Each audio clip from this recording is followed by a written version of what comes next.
இன்று இந்தியாவிலே பொது இடங்களில் புகைப்பிடிக்கக்கூடாதுன்னு சட்டத்தை கொண்டு வந்திருக்கிறது பாட்டாளி மக்கள் கட்சி. குட்காவை இந்தியாவிலிருந்து தடை செய்திருக்கிறது பாட்டாளி மக்கள் கட்சி. புகையிலை பொருட்களில் எச்சரிக்கை விளம்பரங்கள் கொண்டு வந்தது பாட்டாளி மக்கள் கட்சி. இந்தியாவிலே 108 ஆம்புலன்ஸ் கொண்டு வந்தது பாட்டாளி Makkal Katchi.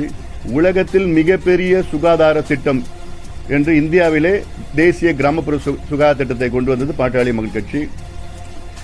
FSSAI food safety standard act of India என்ற ஒரு சட்டத்தை கொண்டு வந்தது பாட்டாளி மக்கள் கட்சி. இந்தியாவில் போலியோ ஒழித்தது பாட்டாளி மக்கள் கட்சி. தமிழ்நாட்டில் பார்த்தீங்கன்னா ஜிப்மரை தன்னாட்சி நிறுவனமாக கொண்டு வந்தது பாட்டாளி மக்கள் கட்சி. தமிழ்நாட்டில் இன்னைக்கு ஒரு மீட்டர் கூட மீட்டர் கேஜா இல்லாமல் ஒரு மீட்டர் கேஜா இல்லாமல் அத்தனையும் பிராட்கேஜாக ரயில்வே திட்டத்தை புரட்சி செய்திருக்கிறது பாட்டாளி மக்கள் கட்சி.